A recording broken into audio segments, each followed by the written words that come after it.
자, 우리가 지금 신약 개관을 하고 있습니다. 개관을 할 때는 항상 전체 흐름을 파악하는 게 중요하죠. 사실 신약은 구약에 비해서 양도 굉장히 작고요. 굉장히 단순합니다. 그죠? 그래서 우리가 신약 개관을 살펴볼 때는 제일 먼저 복음서를 한 덩어리로 공부하고요. 그런 다음에는 사도행전과 뭐를 같이 공부했죠? 사도행전과 뭐를 한 덩어리로 우리가 공부했습니까? 지난 시간까지 서신서 중에서도 바울 서신, 그죠? 왜냐하면은 이 사도행전의 역사가 진행될 때 바울이 거의 그 중심 인물로 나오고, 또 이 사도행전의 역사가 진행되면서 바울이 서신서를 쓴 게 대부분이기 때문에 우리가 전체 신약의 흐름을 살펴볼 때는 이렇게 같이 보면 좋죠. 여기까지 있습니다. 여기까지 한번 하고, 이렇게 하면 사실 신약의 거의 대부분을 한 셈인데요. 나머지 이제 일반 서신을 오늘 하려고 하고요. 일반 서신은 바울이 쓰지 않은 나머지 사도들이 쓴 서신을 말합니다. 어디부터죠? 히브리서부터 유다서까지 8권, 그죠? 그래서 그리고 다음 시간에 마지막 계시록, 이렇게 네 덩어리를 살펴볼 건데, 이게 사실 8, 90%를 차지하고요. 나머지 이제 2번 남았습니다. 오늘 이제 일반 서신 할 건데, 사실 오늘 나오는 이 내용이 제목을 보시면 아시겠지만 초대교회 실현과 극복이 일반 서신에만 나오는 내용은 아니에요. 근데 이제 요 일반 서신의 내용을 어떤 제목으로 어떤 내용으로 묶을까 했을 때 대부분의 이 서신서들이 당시 초대교회가 가지고 있던 어려움들에 대해서 그거를 사도들이 조언하고 격려하고 이런 내용들이 주 내용이기 때문에 일반 서신을 다루는 오늘 장을 제목을 이렇게 붙였습니다. 서신서에 이름을 붙일 때 바울 서신 13권이고 일반 서신 8권인데 바울은 너무 편지를 많이 써가지고 바울 이름을 붙일 수가 없죠, 그죠? 그럼 바울 1서에서 바울 13서까지 있기 때문에 너무 어려워서 바울 서신 같은 경우는 발신자 이름을 넣은 게 아니라 수신자 이름을 넣어서, 그죠? 편지를 받는 교회, 로마 교회면 로마서, 고린도 교회면 고린도전후서, 아니면 편지를 받는 사람, 디모데가 받으면 디모데 전후서, 디도가 받으면 디도서, 빌레몬이 받으면 빌레몬서, 이랬다면 일반 서신은 오히려 수신자로 하면 헷갈리죠. 쓴 사람이 누군지를 밝히는 게 더 명확합니다. 특히 일반 서신의 경우는 바울 서신과 달리 바울 서신은 항상 편지 서두 형식이 비슷해요. 다 자기 이름을 분명하게 밝힙니다. 근데 일반 서신은 밝힌 것도 있고 안 밝힌 것도 있어요. 안 밝힌 게 더 많은 것 같아요, 지금 언뜻 기억에는. 그래서 일반 서신은 발신자의 이름을 넣습니다. 근데 히브리서만 빼고, 히브리서 다음 책이 뭐죠? 이게 다 거의 이제 분량으로 갑니다. 분량이 많은 것부터. 히브리서, 일반 서신 중에서 히브리어가 제일 분량이 많기 때문에 히브리서. 그 다음에 분량 많은 게 뭘까요? 딱 나오셔야지. 여기 나오신 분들 정도면 히약배 딱 안 나옵니까? 야고보서. 예. 그다음에 베드로 전서에 나오는데, 나머지 이제 야고보서, 베드로 전서, 요한은 다 이제 사도들의 이름이에요. 발신자 이름이에요. 근데 얘만 일반 서신 원칙에 어긋나게 발신자가 아니라 수신, 그것도 교회도 아니고 약간 애매하게, 그죠? 히브리인들? 왜 그러죠? 얘는 지금 수신자, 발신자, 수신자가 다 불명확합니다. 근데 쓴 사람이 누군지도 모르는 책을 성경이라고 할 수 있나요? 네. 구약에 그런 책이 여러 권 있습니다. 저희가 요즘 주일날 하고 있는 사무엘서 누가 썼어요? 사무엘이라고 붙어 있으니까 사무엘이? 아니요. 사무엘 상에서 죽습니다. 사무엘 하도 안 가서 죽어요. 근데 그냥 사무엘 상하예요. 네. 사무엘이 쓰지 않았습니다. 물론 사무엘이 쓴 내용도 포함됐을 거예요. 그러나 우리는 사무엘서 전체를 누가 쓴지 모릅니다. 그러니까 성경은 기본적으로는 사도와 선지자들의 권위를 인정해서 하지만 어떤 책들은 모를 수 있어요. 근데 이 당시에 성경으로 교회가 받아들일 때는 이미 성경의 권위를 가지고 있어서 받아들인 겁니다. 나중에 이제 우리가 정확히 모르는 거지.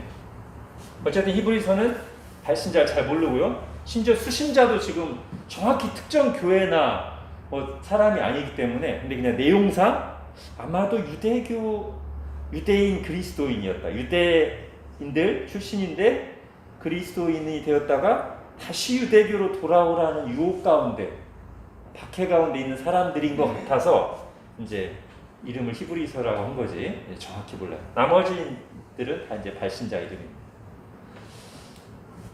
오늘 요 8권을 중심으로 할 건데, 대략 내용이 이래요.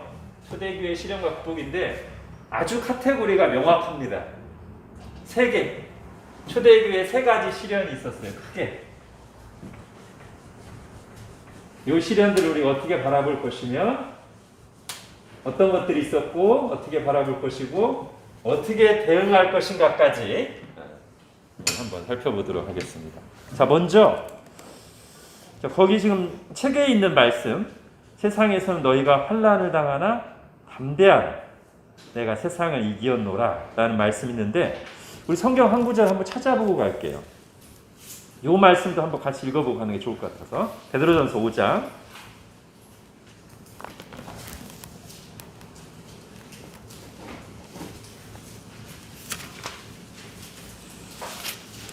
베드로전서 5장입니다. 오늘 초대교회 실현과 극복이라는 주제를 다룰 때 왜 그런 일이 있는가, 그리고 어떻게 대응해야 되는가에 대해서 가장 잘 정리된 내용 중 하나 같아요. 이 구절이 베드로전서 5장 8절 9절 같이 한번 읽겠습니다. 시작. 근신하라, 깨어라, 너희 대적 마귀가 우는 사자같이 두루다니며 삼킬 자를 찾나니 너희는 믿음을 굳건하게 하여 그를 대적하라. 이는 세상에 있는 너희 형제들도 동일한 고난을 당하는 줄을 알미라. 예, 자, 여기 3가지 내용이 들어가 있습니다. 하나는 왜 이런 시련들이 1, 2, 3번의 시련이 있는데 저 시련들이 왜 오느냐? 주된 이유가 우리 대적 마귀가 하나님을 거스르고 하나님의 백성인 우리를 거슬러서 어찌하든지 우리를 넘어뜨리려고 우는 사자같이 두루다니며 지금 열심히 활동하고 있다. 이게 이 시련의 주된 이유예요. 자, 이 내용이 하나 나오고, 또 하나는 어떻게 대응해야 되는지 이따 결론에서 다시 한번 할 텐데, 이 3가지 시련에 대해서 어떻게 대응해야 되는지 큰 틀이 여기 나옵니다. 앞에 하나 나오고 뒤에 하나 나와요. 뭐죠? 근신하라, 깨어라. 그죠? 깨어있어라고 하나 나오고요. 뒤에 믿음을 굳건하게 하여 대적하라. 예. 이게 중요한 방법입니다. 다른 방법이 없어요. 깨어있어야 되고요. 믿음을 굳건하게, 믿음으로 대적해야 돼요. 이게 큰 원리예요. 자, 이건 오늘 내용이 계속 할 겁니다. 또 하나 내용 들어있는 게 뭡니까? 우리가 고난당할 때 기억할 건 뭐냐면, 나뿐만 아니라 사실 믿음의 모든 사람들이 동일한 고난을 받고 있어요. 동일한 유혹과 동일한 사단의 유혹, 공격 앞에 다 같이 있어요. 왜냐하면 우리가 다 같은 교회에 있고 다 하나님 편이기 때문에 하나님의 반대편에 있는 마귀가 똑같이 다 공격하고 있어요. 그러니까 우리에게만 있는 어려움이 아니에요. 그 3가지 내용을 여기서 말하고 있습니다. 자, 오늘 이제 하면서 이게 이제 중간중간 나오고 나중에 이제 정리도 한번 이걸로 하겠습니다. 자, 이제 하나씩 보겠습니다. 먼저, 자, 일단 읽고 갈게요. 그리스도인들은 잠잠하지 않았습니다. 여기서부터. 자, 첫 번째는 뭐냐면, 박해. 자, 박해 할게요. 그들에게 있는 생명과 빛을 드러냈습니다. 그러자 박해가 따라왔습니다. 빛을 꺼리는 어둠의 자녀들로부터 오는 공격이었습니다. 신자들은 믿는다는 이유로 여러 가지 오해와 비난을 받아야 했습니다. 가정과 직장에서 쫓겨나거나 폭행을 당할 때도 있었습니다. 감옥에 투옥되기도 했습니다. 심지어 목숨을 잃는 경우도 있었습니다. 자, 이 박해의 세력이 크게 이제 셋으로 나눠서 볼 수 있어요. 신약 성경에서 보면, 자, 하나씩 보겠습니다. 첫 번째는, 자, 가장 먼저 박해의 칼을 쳐든 사람들은 유대인들이었습니다. 예. 첫 번째 교회를, 그리스도인을, 신자를 박해한 세력은 유대인이었습니다. 이스라엘 사람들. 왜 그랬죠? 여전히 자신들만이 선택받은 민족이요 율법의 수호자라고 자처하는 그들은 어디서나 첫째가는 복음의 걸림돌이었습니다. 그들은 종교적 기득권과 자존심을 지키려고 필사적으로 교회를 공격했습니다. 이제 요거는 약간 특별한 경우인데요. 그러니까 원래 지금 역사적으로 굉장히 중요한 시기가 됐죠. 예수님이 오심으로써 구약과 구약 시대랑 신약 시대라고 하는 어떤 하나님이 정해놓으신 역사의 분기점이 생겼어요. 그죠? 아마도 이 사이에서 제일 혼란스러웠던 사람들 중에 하나가 이스라엘일 겁니다. 우리가 그들의 이해하자고 치면. 왜냐하면 뭐 잘했든 잘못했던 간에 구약 시대에는 이스라엘이 하나님의 백성이었잖아요. 그 사람들 하나님의 백성이었어요. 근데 이 분기점을 지나면서 이제 이 하나님의 백성은 혈통의 이스라엘이 아니라 모든 민족 가운데 믿는 자들이 하나님의 백성이 됐죠. 자, 이 일이 이제 일어났어요. 이 일이 일어났는데, 원래는, 물론 이 사람들이 이제 하나님의 마음과 뜻을 잘 이해했다면, 이게 잘 받아들여졌겠죠. 근데 우리가 사도행전 앞부분에서 봤듯이, 예수님을 잘 믿는 누구조차도, 베드로조차도 이걸 받아들이는 게 상당히 쉽지 않았다는 걸 우리가 확인했잖아요. 그죠? 물론 하나님이 그걸 깨우쳐 주셨습니다. 그렇지만 하나님을 제대로 믿지 않던, 말씀을 제대로 받아들이지 않던, 특히 하나님 보내신 예수 그리스도에 대해서 완악한 태도를 가지고 있던 이 사람들은 이게 지금 이해가 안 돼요. 그죠? 지금까지 우리가 하나님의 백성이었는데, 성경에 그렇게 나와 있는데 갑자기 이렇게 되니까 이 사람들이 이제 혼란도 느끼고 그 완악함이 이제 더 이제 드러나는 거죠. 그래서 아쉽게도 구약의 하나님의 백성이었던 사람들이 신약의 하나님의 백성을 가장 먼저 그리고 가장 집요하게 박해하는 세력이 됐어요. 이게 어떤 면에서 안타까운 일이지만, 그러나 이걸 통해서 더 이제 분명해졌어요. 하나님의 백성이 누군지.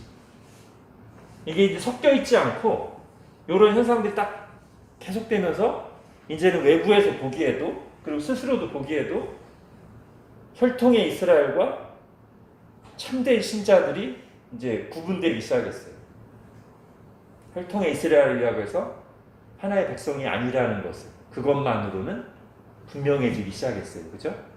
그리고 이방인들이라도 이스라엘 혈통이 아니라도 믿으면 그들이야말로 하나의 백성이라는 게 점점 시간이 지날수록 분명해지기 시작했습니다. 이들이 그런 걸 어떻게 보면 더 확실하게 만드는 역할도 했어요. 본인들이 막 이 사람들을, 자기들만 하나님이 주신 그 하나의 백성이라는 타이틀을 독점하고 싶어서 막 박했는데, 그러다 보니까 더 분명해져가지고 복음이 더 밖으로 퍼지면서 이방인들이 구원받고 그들이 하나의 백성임이 분명해지고, 하나님을 거스르는 단지 혈통의 그것만 가지고는 하나의 백성이 아님이 더 분명해졌어요.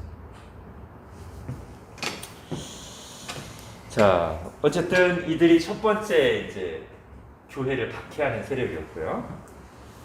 물론 모든 유대인이 그런 거 아닙니다. 그죠? 우리 당연히 초대교회 초기 멤버들은 유대인들이었어요. 우리가 사랑하는 베드로, 바울, 요한 다 유대인들입니다. 그러니까 모든 유대인들이 그런 게 아니고 다수의 유대인이 있습니다. 자, 그 다음에 두 번째, 시간이 흐르고 복음을 받아들이는 지역이 확대되면서, 이 말은 이방인들에게도 복음이 전파되면서 박해자들도 다양해졌습니다. 각종 우상을 만들고 섬기는 사람들에게 그리스도인들은 큰 골칫거리였습니다. 사람의 손으로 만든 것들은 참 신이 아니라고 외쳤기 때문입니다. 우상 숭배자들은 자기들의 생계와 전통에 위협이 되는 그리스도인들을 미워하며 괴롭혔습니다. 지금까지 이런 주장을 적극적으로 하는 사람들이 별로 없었어요. 물론 유대인들도 우상에 대해서 반대하는 입장이긴 하지만 기독교인들처럼 이렇게까지 적극적으로 외치지 않았어요. 왜냐하면 유대인들은 자기들끼리만 잘 믿은 끝이었기 때문에 별로 이방 사람들 우상 숭배 그렇게. 근데 이제 기독교인들은 적극적으로 빛을 드러냈죠. 그렇게 하면 안 돼. 하나님께로 돌아와야지. 이렇게 하니까 더 박해를 받습니다. 자, 성경에 한번 찾아보겠습니다. 사도행전 19장. 가장 강력한 부흥이 일어났던 에베소에서 바로 이 일이 두드러지죠. 그 말은 빛이 환하게 비출수록 어둠도 더 강하게 반응한다. 자, 사도행전 19장 보십시오. 자, 두 번째 박해자들은 우상 숭배자들.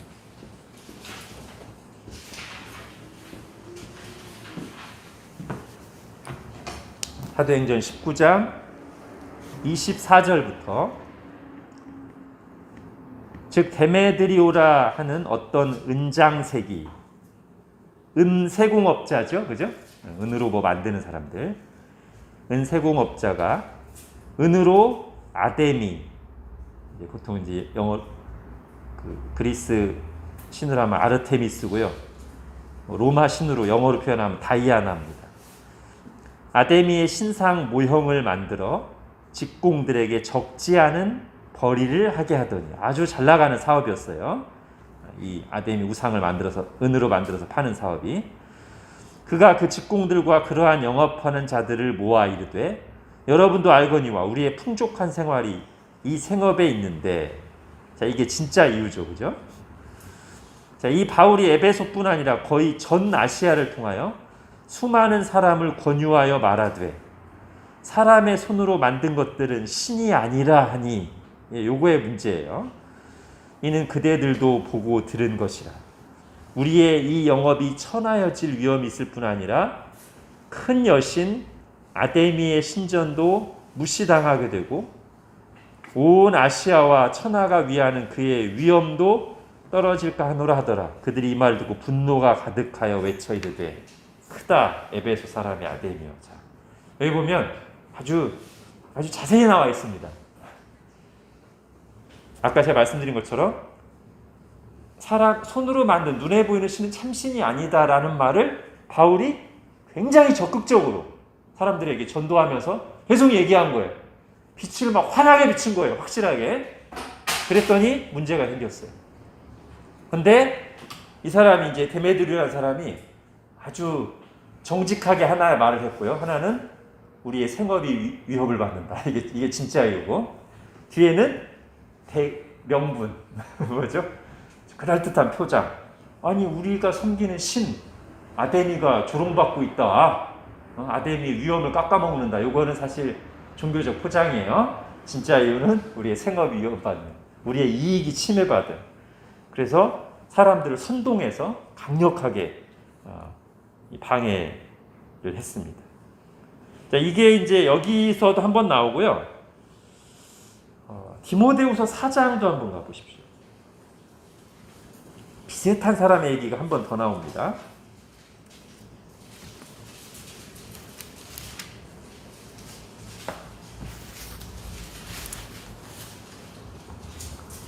디모데후서 4장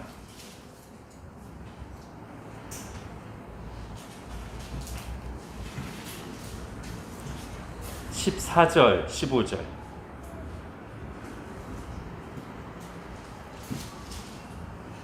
디모데후서 4장 14, 15절. 구리세공업자 알렉산더가, 아까는 어떤 세공업자였죠? 은세공업자였어요. 이번에는 구리세공업자 알렉산더가 내게 해를 많이 폈으매 주께서 그 행한 대로 그에게 갚으시리니 너도 그를 주의하라. 그가 우리 말을 심히 대적하였네. 우리 말이 뭘까요? 그냥 일상적인 말이 아니겠죠, 그죠? 바울이 전하는 복음, 바울이 전하는 진리를 말할 겁니다. 그 말을 굉장히 심히 대적했어요. 우리가 짐작하는 건 뭐냐면 이 알렉산더도 데메드리오랑 아마 비슷한 케이스일 것이다. 데메드리오는 은으로 신상을 만드는 사람이고 이 사람은 구리로 우상들을 만드는데 바울이 와서 복음을 전하고 진리를 전하는데 다 그게 자기의 생업에 직격탄을 날리는 거예요. 부딪혀요. 그러니까 그 말을 심히 대적하면서 바울을 집요하게 괴롭혔습니다.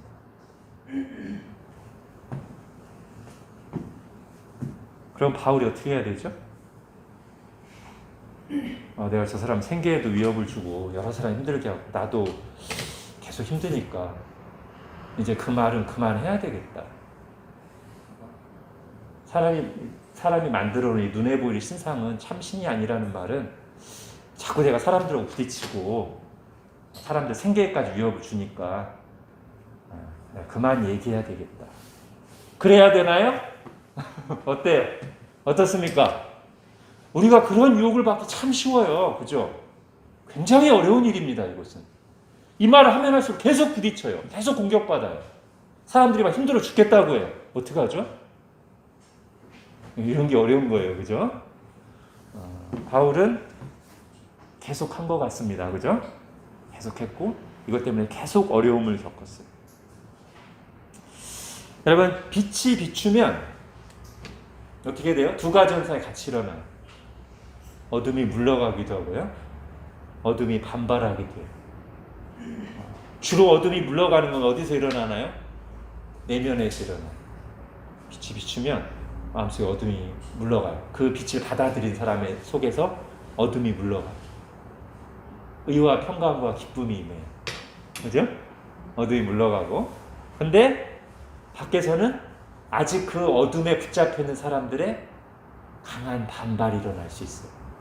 그것 때문에 내 마음에서는 원래 빛이 임함으로 인한 평안이 임했는데 어둠이 물러가 평안이 임했는데 밖에서 오는 그 어둠의 반발 때문에 다시 힘들어질 수 있어요. 자, 이때 이제 어떻게 해야 되냐는 거예요. 이때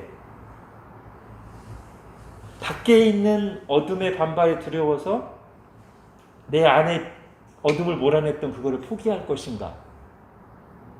아니면 내 안에 이 어둠을 몰아내준 이 빛을 포기하지 않기 위해서 밖에 있는 어둠의 반발을 견딜 것인가? 이 싸움이 있습니다. 신자들에게. 이건 우리도 늘 부딪히는 문제일 수 있어요.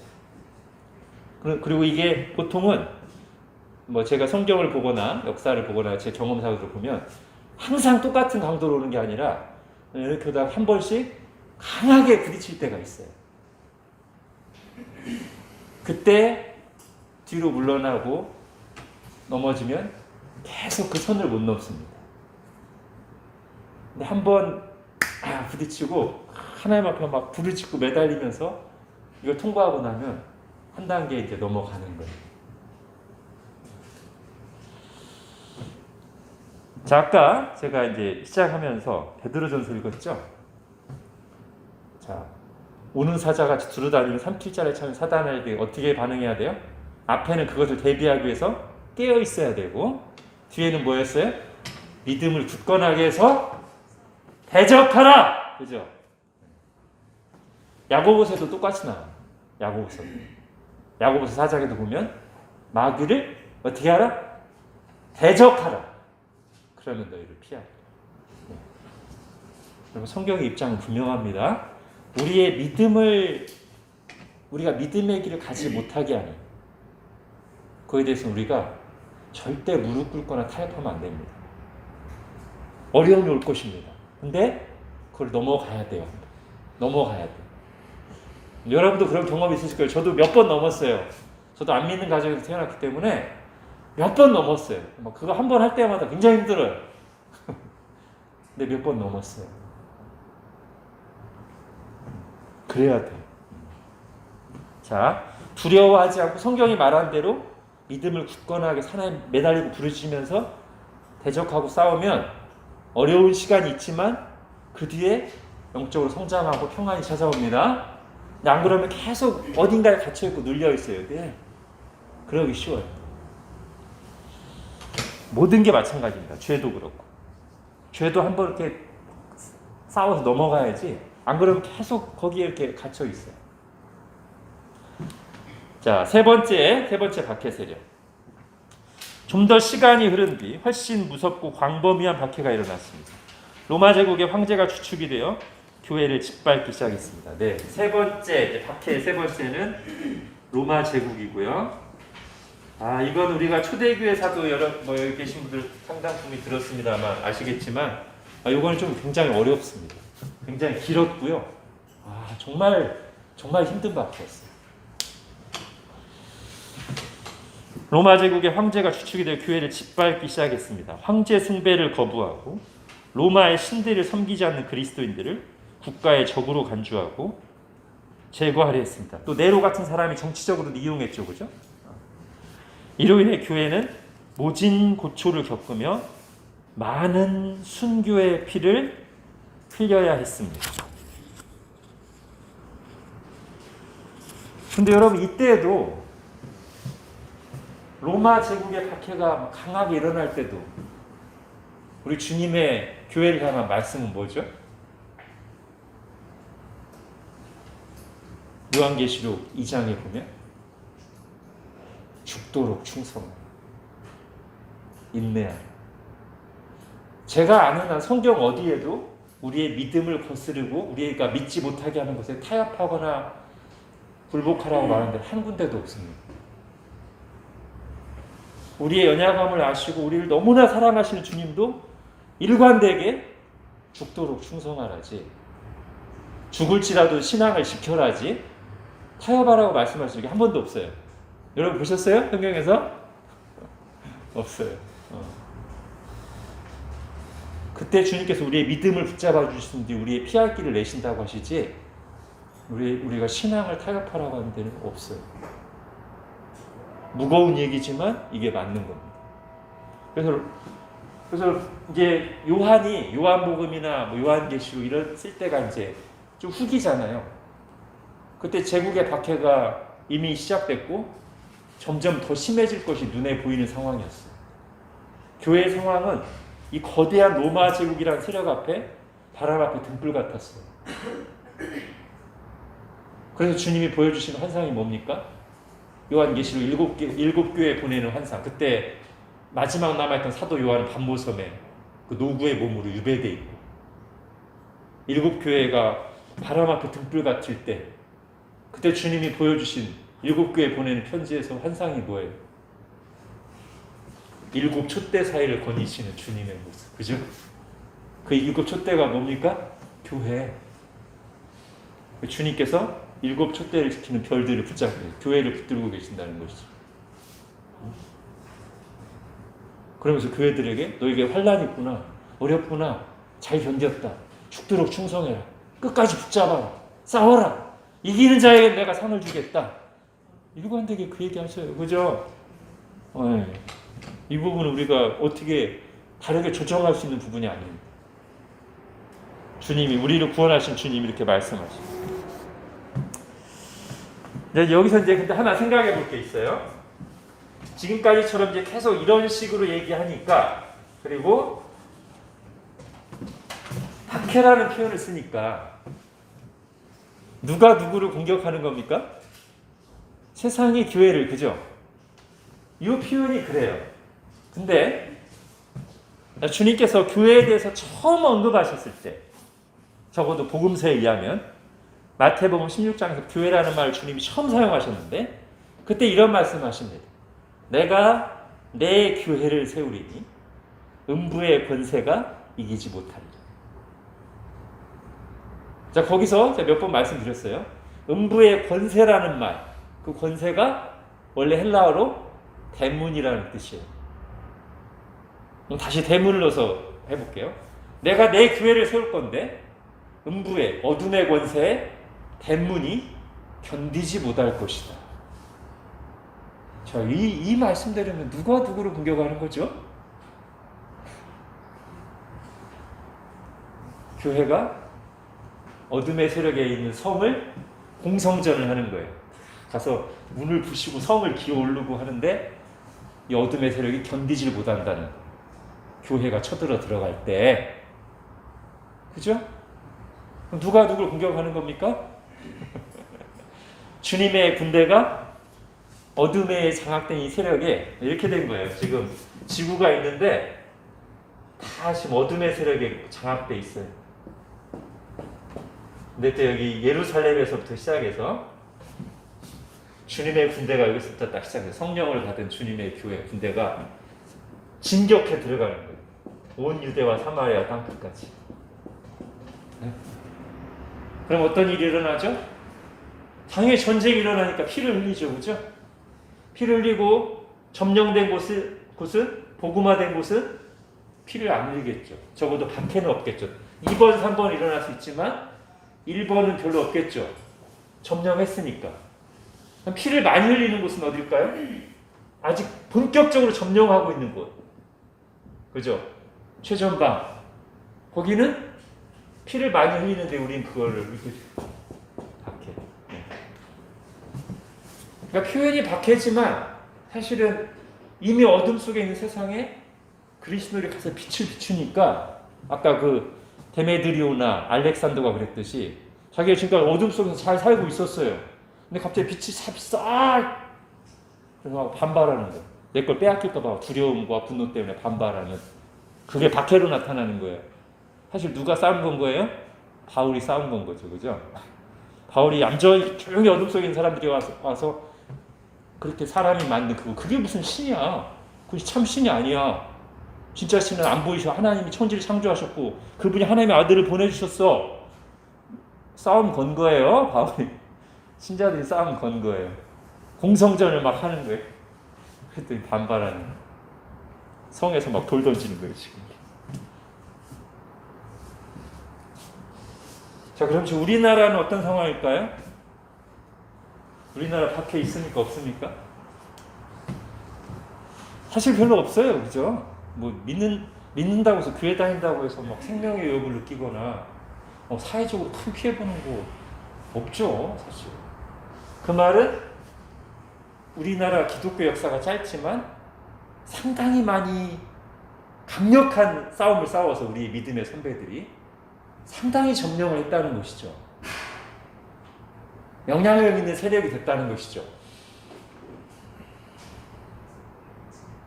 여기 계신 이제 중간 이상 분들한테는 그래요. 근데 여기 있는 청년 이하들이 볼 때는 약간 상황이 달라졌어요. 다시 어느 순간 이렇게 한국교회 약해지기 시작하고 똥볼을 많이 차가지고 지금은 확 줄었어요. 여기 지금 20대 청년들 밑으로는 5%, 4% 이래요. 그러면 어떤 상황에 가까운 거죠? 처음에 한국교회 이제 점령이 많이 돼서 박해가 거의 없어진 시기였는데 이제 우리 후대에는 욕이 비스무리한 상황입니다. 무슬림들도 막 들어오고, 그죠? 우리나라는 그렇고요. 세계적으로 어떨까요? 지금 이 빛의 군대가 세상을 다 점령한 게 아니죠? 아직도 최전방에 있는 피 흘리는 우리의 동료 군대가 많이 있어요. 제가 최근 통계를 가져와 봤습니다. 기독교 멸시하는 국가가 151개, 기독교를 박해하는 국가가 73개. 지금 전체 기독교인이 천주교까지 다 합쳐서 한 25억 되는데 그 중에 박해를 경험하는 기독교인이 8억, 3분의 1쯤 되죠. 높은 수준의 심각한 박해를 경험하는 그런 박해를 받고 있는 기독교인이 2억 4,500, 그러니까 10분의 1쯤. 우리 형제들 10명 중에 1명은, 3명 중에 1명은 박해를 받고 있고요. 10명 중에 1명은 생명의 위협을 느끼는 심각한 박해 환경 속에 있습니다. 아직도 지금 이 지상의 교회는 이 하나님 나라 성취를 위해 싸우면서 최전방에서 굉장히 고단한 싸움, 강력한 박해와 맞서서 지금 공성전을 하고 있어요. 그런 상황입니다. 자, 이런 상황에서 아까도 제가 말씀드렸지만 다시 한번 이제 정리하듯이 보겠습니다. 베드로는부터 볼게요. 베드로는 고난받는 교회들에게 편지를 썼는데 그리스도 안에 약속된 살아있는 소망을 붙들라고 격려했습니다. 야고보는 온갖 시험을 만나고는 기쁘게 여기라고 했습니다. 고난이 우리를 더 온전하게 만들어줄 것이기 때문입니다. 히브리서 기자는 그리스도를 바라보라고 권면했습니다. 잠깐의 고난 때문에 뒷걸음질 치지 말고 영원한 상을 바라보도록 앞서간 믿음의 사람들의 이름과 삶을 열거하면서 믿음을 독려했습니다. 아까 베드로서 5장 8절에서 너희 믿음을 굳건하게 하여 대적하라. 그죠? 히브리서도 유대교로 돌아오라고 하는, 박해를 피해가라고 하는 그런 유혹을 받고 있는 사람들에게 아니! 박해를 피하기 위해 뒷걸음질 치지 말고 너희 믿음의 선배들을 봐. 어떻게 믿음을 붙잡고 싸웠는지. 너희도 싸워. 그렇게 격려하는 게 믿음장이에요. 우리 히브리서 11장. 그 중에 한 구절 읽겠습니다. 시작. 믿음이 없이는 하나님을 기쁘시게 할 수 없습니다. 하나님께 나아가는 사람은 하나님이 계신 것과 하나님은 그분을 찾는 사람들에게 상 주시는 분임을 믿어야 합니다. 자, 이게 초대교회가 직면한 문제, 박해. 자, 요거에 대한 단어는 뭐다? 신앙을 지키라는 거예요. 그걸 위해서 인내하라, 담대하라, 죽도록 충성하라. 네.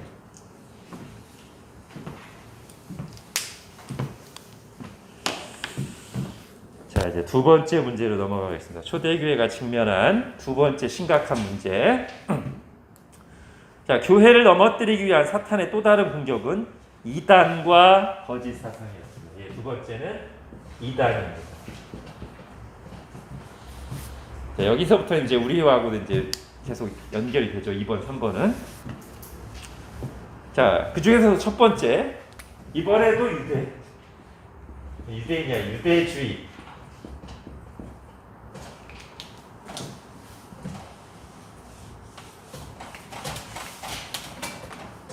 또는 율법주의.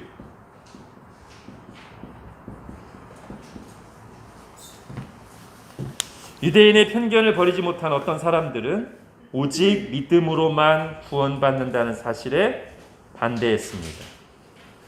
반드시 할례를 받고 모세의 율법을 지켜야 한다고 주장했습니다. 오늘날에도 구약에 있는 말씀들을 문자 그대로 지켜야 된다는 식으로 주장하는 사람은 유대교적 이단 사상입니다. 예를 들면 안식교, 또 자기들이 하나님의 교회라고 하는 안상홍 증인회, 그런 사람들 6월절 지켜야만 구원받는다고 그러잖아요. 그죠? 안식교에서 나온 이단이죠. 안식일을 꼭 토요일날 지켜야 되고 6월절 절기를 지켜야 되고 이래야 구원받는다고 말하는 이 사람들이 다 유대주의죠. 이단 사상인 거예요. 자, 그런가 하면 두 번째, 헬라 철학의 영향을 받아 영혼만이 고귀하며 몸은 쓸모없고 더러운 것이라고 주장하거나 이런 거 이원론이라고 하죠. 구원받기 위해서는 비밀스러운 모종의 지식을 알아야만 한다는 이단들도 나타났습니다. 영지주의. 자, 두 번째는 이제 헬라주의죠. 이단.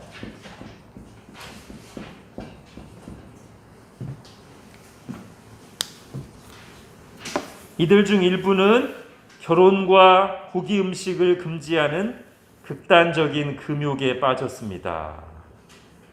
자, 디모데후서 아까 4장 펴고 계시죠? 기왕 펴놓으셨으니까 볼게요. 4장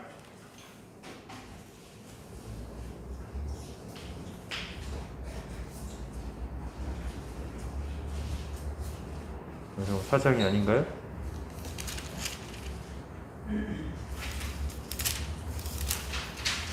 디모데 전서 4장이군요. 디모데 전서 4장. 디모데 전서 4장.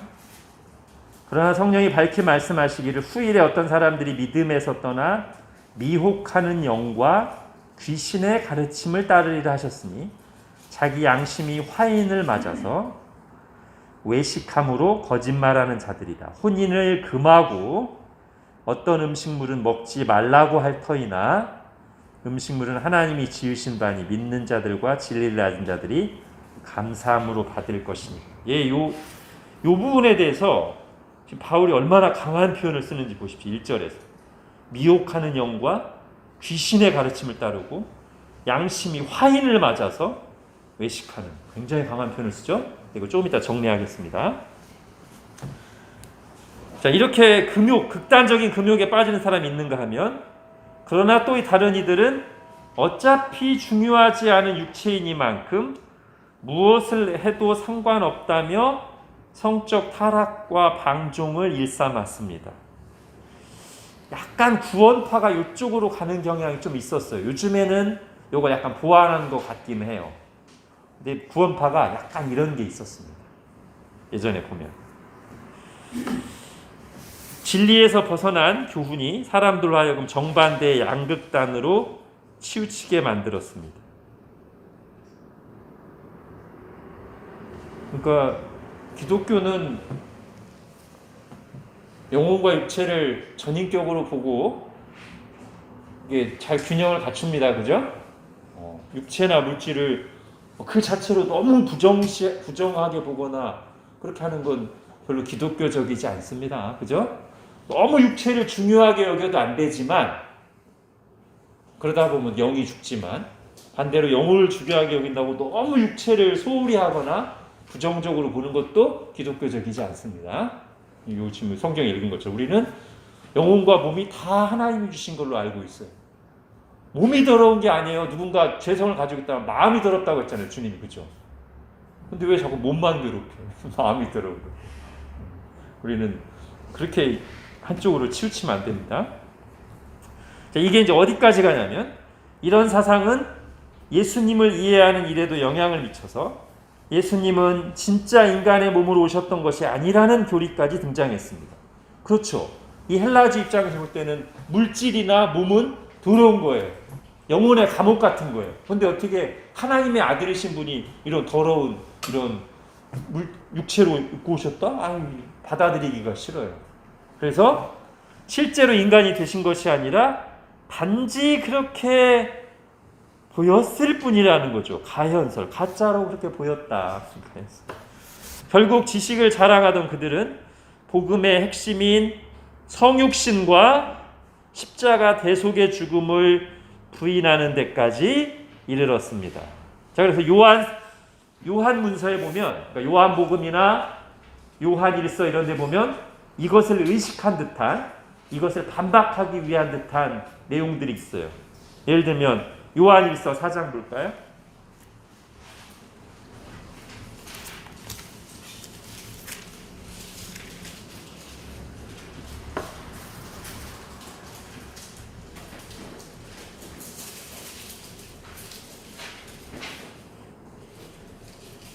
요한일서 4장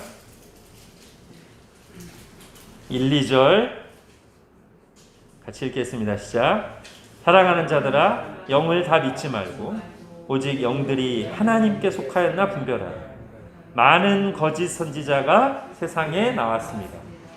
이로써 너희가 하나님의 영을 알지니 곧 예수 그리스도께서 육체로 오신 것을 시인하는 영마다 하나님께 속한 것이요 예수를 시인하지 아니하는 영마다 하나님께 속한 것이 아니니 이것이 곧 적 그리스도의 영이니라. 예, 이번에도 사도 요한이 굉장히 강력한 표현을 써서, 그죠? 거짓 선지자, 하나님께 속하지 않은 영, 적 그리스도의 영, 이런 표현을 써가면서 뭐를 부인하면? 예수님께서 육체로 오신 것을 부인하는, 성육신을 부인하는, 완전히 하나님께 속한 자가 아니라는 것이죠. 그래서 요한복음에도 보면 아마도 요한 이 일서를 쓴 요한이 요한복음도 썼기 때문에 거기도 이제 아마도 그런 걸 더 의식해서 말씀이 육신이 되어 우리 가운데 거하시며 이렇게 우리가 그 영광을 보니 이런 표현들이 들어갔을 거예요. 자, 박해가 그 어떤 작전이냐면 이건 이제 두려움 작전이죠. 사단이 쓰는 두려움 작전. 그죠? 사단이 즐겨 사용하는 방법 중에 하나가 두려움입니다. 두려워서 알아서 포기하게 만드는. 이단은 어떤 작전일까? 그런 면에서 보면 이단은 혼란 내지는 분열 작전이죠. 그러니까 요거는 이제 빛을 막 꺼뜨리려고 한 건데, 말하자면 빛 꺼뜨리기 작전이에요. 빛 꺼뜨리려고 했는데 요거는 그게 이제 잘 안 되니까 가짜 빛을 만들어서 진짜 빛으로부터 멀어지기. 야야 그거가 아니야. 요 빛이 진짜야.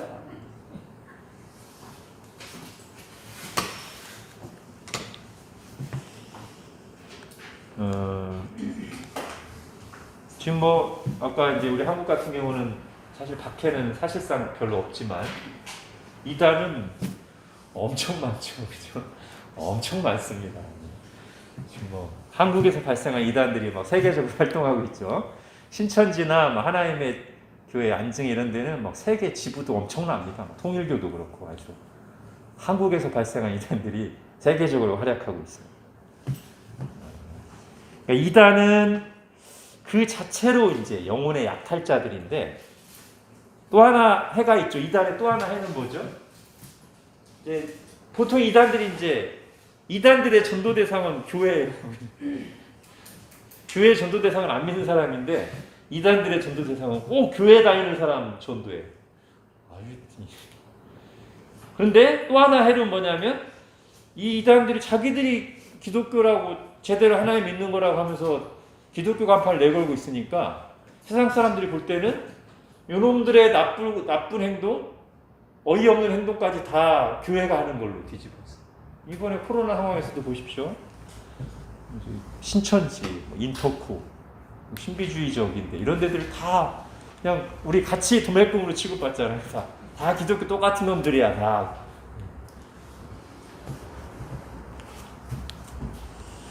자, 여기 어떻게 대응해야 됩니까? 우선 제가 앞에서 성경 구절 몇 구절 읽으면서 사도들이 어떻게 대응했는지 말씀드렸어요. 뭐냐면 분별하고요.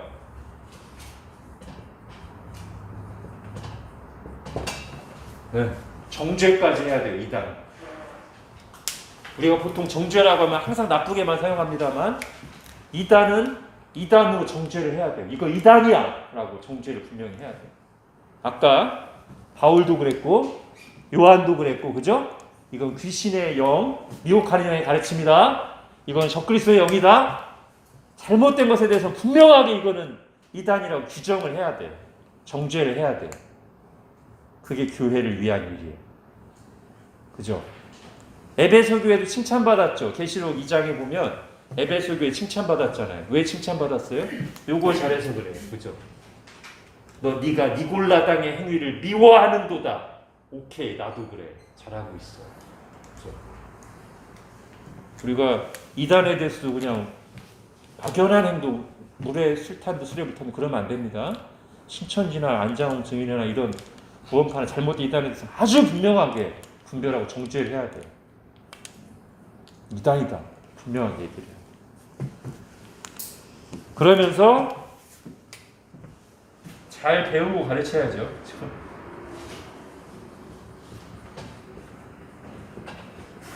그래서 우리 지금 이렇게 성경 공부하고 있잖아요. 그죠? 교회는 성경 공부 열심히 해야 돼요. 이게 평소에는 잘 안 드러나요. 평소에는 그냥 뭐 은혜롭고 이것만 좋은 것 같지만 사실 한 번이 미혹하는 세력 들어오고 막 혼란 빠지면요. 진리에 견고하게 뿌리내려 있지 않으면 휘청거려요. 감정적으로 막 은혜롭고 그랬다가 후딱후딱 넘어가요 그냥. 왜 그 수많은 사람들 막 교회에서 장로도 하고 심지어 목회자들도 신천지에 왜 넘어갔겠어요. 정통 교리에 딱 서 있지 않으면 자기는 안 넘어갈 거라고 장담하면 안 돼요. 정통 교리에 딱 서 있어야 돼요. 그죠? 정직하게 믿고 회개해야 되고. 자, 이단과 거짓 교사들에 대한 사도들의 대응은 단호했습니다. 베드로는 거짓 교리를 퍼뜨리며 방탕 일삼자들을 가리켜 심판을 자초하는 이성 없는 짐승이라고 정죄했습니다. 유다는 동일한 사람들 향해 성령이 없는 자들이라고 비난했습니다. 예수 그리스도를 부인하며 신자들의 영혼을 황폐하게 만드는 그들이야말로 사탄의 일꾼들이라고 확신했기 때문입니다. 사도 요한은 예수 그리스도를 믿는 사람들에게 이미 영생이 있다는 사실을 강조했습니다. 구원을 위해 필요한 것은 특별한 사람들만이 소유할 수 있는 비밀스러운 지식이 아니라 영지주의가 주장하는 거죠. 예수 그리스도를 믿는 참된 믿음, 그 믿음 안에서 하나님과 신자들이 거룩한 사랑의 교제를 나누는 것이 올바른 신앙임을 역설했습니다. 우리 그 다음 말씀 읽을까요? 시작. 하나님의 계명은 이것입니다. 곧 하나님의 아들 예수 그리스도의 이름을 믿고 하나님께서 우리에게 계명을 주신 대로 서로 사랑하라는 것입니다. 예, 이 아주 기본적인 진리에 굳게 서 있어요. 자, 이제 세 번째는 우리와 가장 연관이 있을 수도 있는 세속화입니다. 자, 한편 세상에 물들어 병든 교회들도 있었습니다. 가난한 형제들을 돕기 위해 기꺼이 재산을 팔던 일은 옛날 이야기처럼 여겨졌습니다. 하나님의 집에서 가난한 사람들이 업신여김을 받는 일이 발생했습니다. 신자라는 사람들이 자신의 신앙이 형편없는 것보다 자신의 별장이 초라한 것을 더 고통스럽게 여겼습니다. 말과 지식은 그럴듯하나 삶은 엉망인 사람들이 늘어갔습니다. 교회는 무기력해지고 성도 간의 갈등이 커져갔습니다. 오염된 교회 안에 시끄러운 소리와 고약한 냄새가 진동했습니다. 야고보는 그들의 문제를 조목조목 지적하며 실천하는 신앙생활을 역설했습니다. 자기 혀를 다스릴 것과 가난한 자들을 돌볼 것과 믿음으로 기도할 것을 강조했습니다. 세상을 사랑하는 것은 하나님과 원수가 되는 것임을 일깨우며 엄중히 경고했습니다. 말씀 또 읽겠습니다. 시작.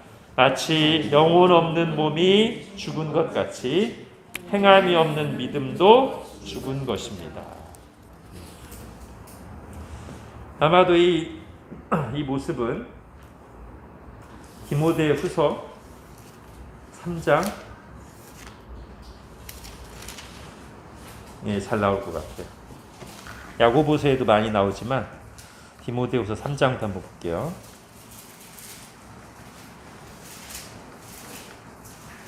디모데후서 3장 2절부터 5절까지.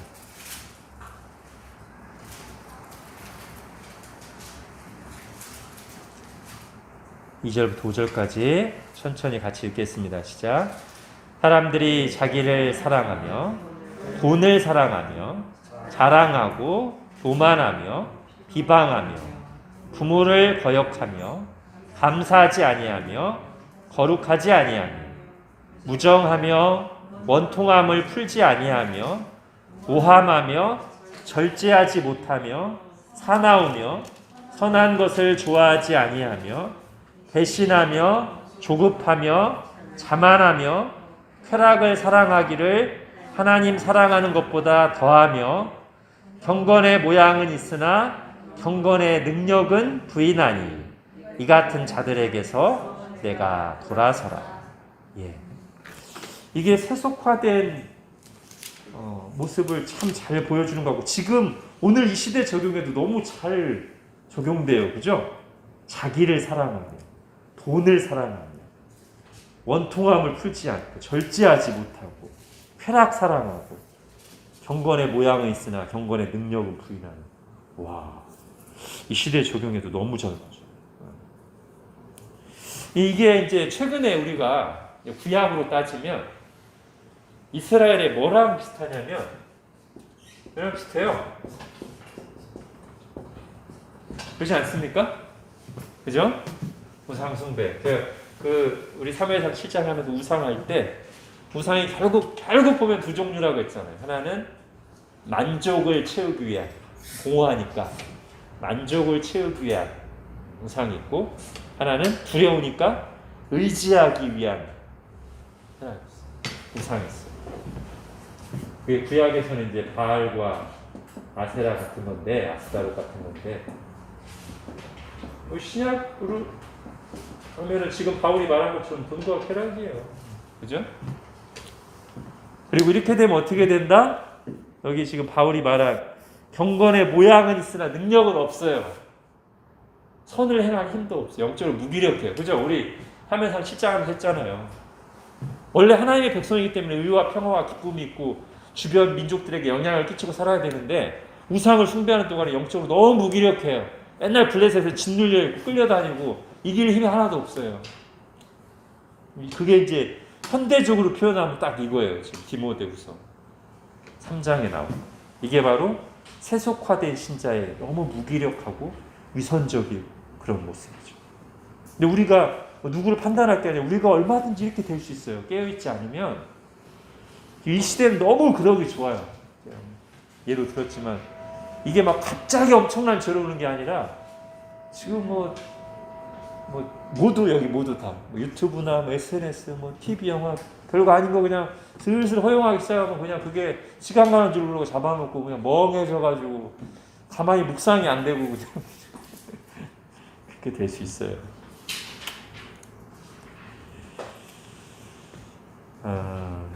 자, 이런 경우에는 성경의 입장은 분명합니다. 경고하죠, 지금 여기. 경고하고요. 회개해야 돼요. 자, 우리 이미 사무엘상에서 했으니까 회복되는 길 뭡니까? 모든 우상을 제거하고 마음을 하나님께로 향하여 그만을 섬기라. 이 길밖에 없어요. 그리고 그 길이 확실한 길이에요.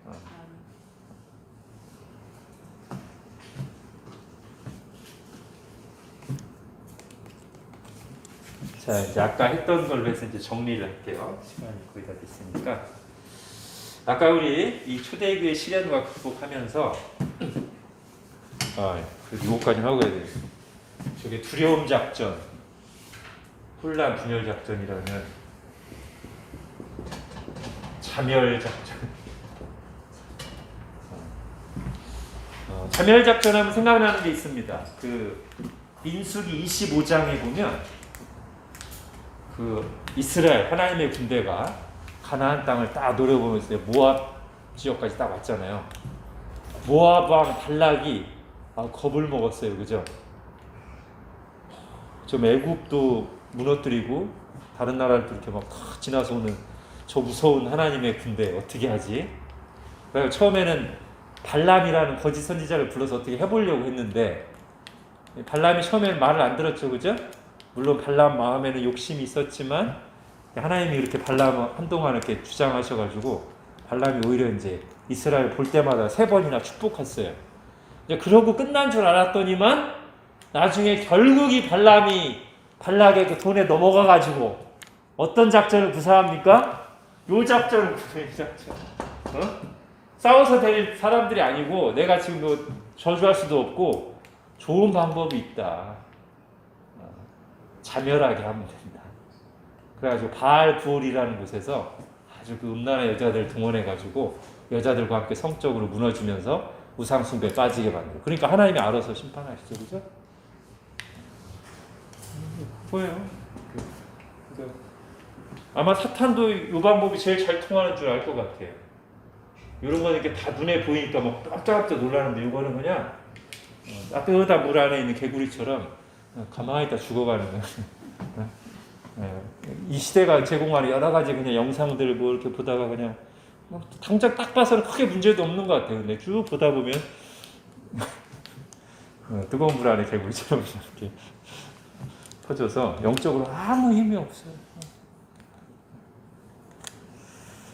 자, 그래서요 이제 정리를 하면 아까 우리 베드로전서 5장 8, 9절을 읽고 시작했어요, 그죠? 너희 대적 마귀가 우는 사자같이 두루다니며 삼킬 자를 찾는 하나님을 대적하는 그 마귀가 하나님의 사랑하시는 교회도 어떻게 하든지 무너뜨리려고 하나님과 관계를 깨뜨리려고 영적으로 좀 무기력하게 만들고 죽여놓으려고 우는 사자같이 두루다니며 작전을 구사하는데 이런 작전들을 구사한다. 근데 이게 하나하나 구체적으로 보면 이렇게 하는 건데 큰 틀에서 보면 어떻게 해야 돼요? 베드로가 뭐라고 했어요? 그러니까 깨어있어라. 바울이 이 말 할 때 아마 겟세마네 동산이 생각났을 것 같아요, 그죠? 바울, 베드로와 제자들도 그 막 치열한 전장이 겟세마네 딱 갔을 때 예수님이 깨어있어 기도하라. 마음은 원인데 육신이 약하고 너희 스스로 안 되니까 깨어있어서 하나님께 도움을 구하고 기도하라 했는데 다들 막 퍼즐 잡잖아요. 그러다가 다 넘어졌죠. 그죠? 그러니까 바울이 스스로 알아요. 깨어있지 않고 깨어서 하나님 의지하지 않으면 넘어진다는 거 알아요. 깨어있어라. 그리고 어떻게 해야 돼요? 이런 공격들이 올 때 두려워하고 피하고 타협하는 게 아니라 믿음을 굳건하게 해서 대적해. 결국은 그래야 이겨. 싸워야 이기지 안 싸우면 이길 수가 없어. 근데 우리가 싸우면 막 피도 터지고 막 어려운 일이 발생할 수 있지만 결국 하나님이 도와주시다. 그럼 그 영혼이 살아있게.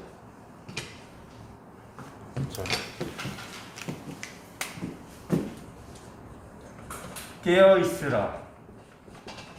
깨어있으라는 게 어떻게 하는 겁니까? 아까 제가 베드로를 언급한 이유가 있어요. 주님께서 제자들 데리고 막 그 치열한 영적 싸움 전장에 딱 갔을 때 본을 보여주시고 제자들에게도 말씀하셨어요. 뭐 하라고? 기도하라고. 말씀과 기도로 깨어 있어야 돼요. 그 다음에 싸워라.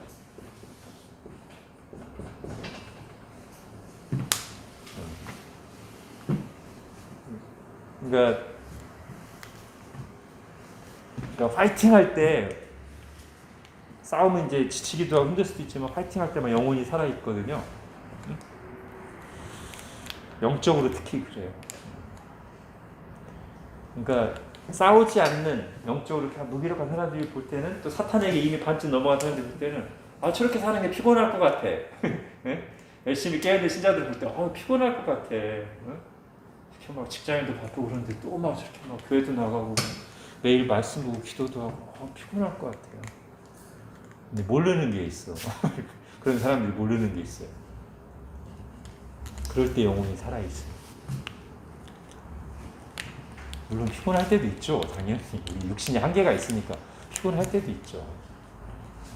근데 기본적으로 그 방향으로 사는 게 더 영적으로 더 평안하고 더 힘이 나고 그러지. 저렇게 사는 거 어떻게 피곤해. 세상 살기도 바쁜데 그럼 이 사람은 계속 세상에서 이렇게 이러고 있어요. 계속 힘이 없어요. 신앙의 맛을 모르고. 그죠? 우리는 싸워야 됩니다. 그러면 사단도 우리를 겁내요. 근데 왜 때리고 이렇게 이런 작전을 쓰는데 얘가 별 반응이 없어. 그러면 사단도 우습게 알죠. 그죠? 별거 아니구나 이거. 계속 우리 계속 그냥 사단에게 끌려다니고 놀림감이. 딱 때렸더니 왜 때려 이씨.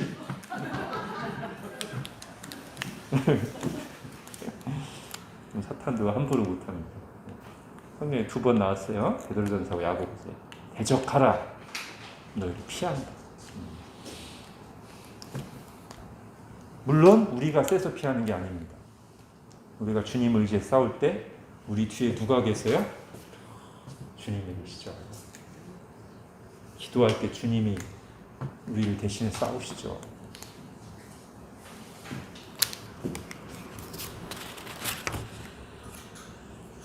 네. 뒤에 그 나와 있는 성경 책들 간단히 요약한 거 여러분 한번 읽어보시기 바랍니다. 히브리서부터 유다서까지.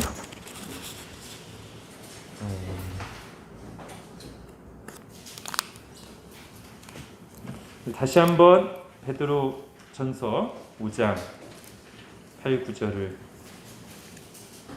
읽고 기도할게요.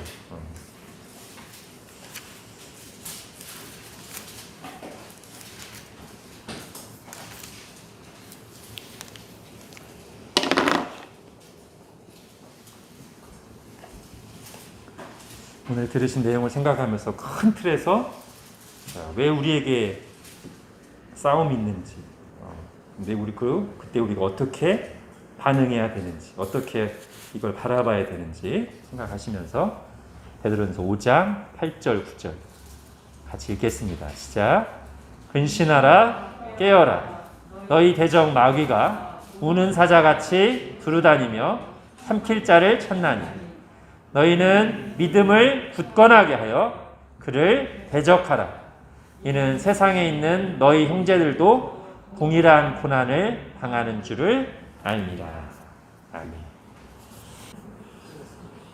하나님, 오늘도 피곤한 가운데 저희를 불러주셔서 함께 말씀을 듣게 하시고, 특별히 우리가 지금 어떤 상황 가운데 있는지, 우리의 치열한 영적 전쟁 중에 있다는 사실을 다시 말씀으로 상기시켜 주시고 어떻게 반응해야 될지 다시 생각나게 해주셔서 감사합니다. 하나님, 우리가 가만히 있는다고 되는 것이 아니라 이미 우리의 대적 마귀가 어찌하든지 우리를 하나님으로부터 멀어지게 하려고, 영적으로 무기력하게 하고 쓸모없게 만들려고 여러 가지 작전들을 구사하면서 공격하고 있다는 사실을 저희가 분명히 날마다 기억하게 해주셔서 보이지 않는 적에 끌려다니며 속지 않게 해주시고, 날마다 말씀과 기도로 깨어 싸우게 하시고, 그때 하나님이 실제로 우리의 영혼을 붙드시고 도와주시는 것을 생생하게 경험하게 하여 주옵소서.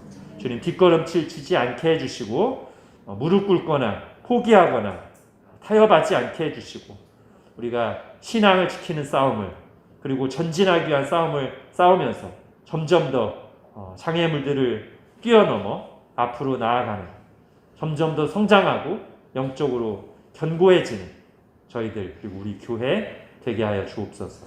주님, 송이자매를 붙들어 주셔서 주님이 어려운 항암 치료 견디게 하시고, 주님, 특별히 의사가 잘 판단해서 적절하게 치료 시기와 방법을 정하게 하시고, 주님, 항암제를 맞을 때 주님, 지난번보다 통증은 10배로 덜하고 효과는 10배로 더하도록 주님 역사하여 주옵소서.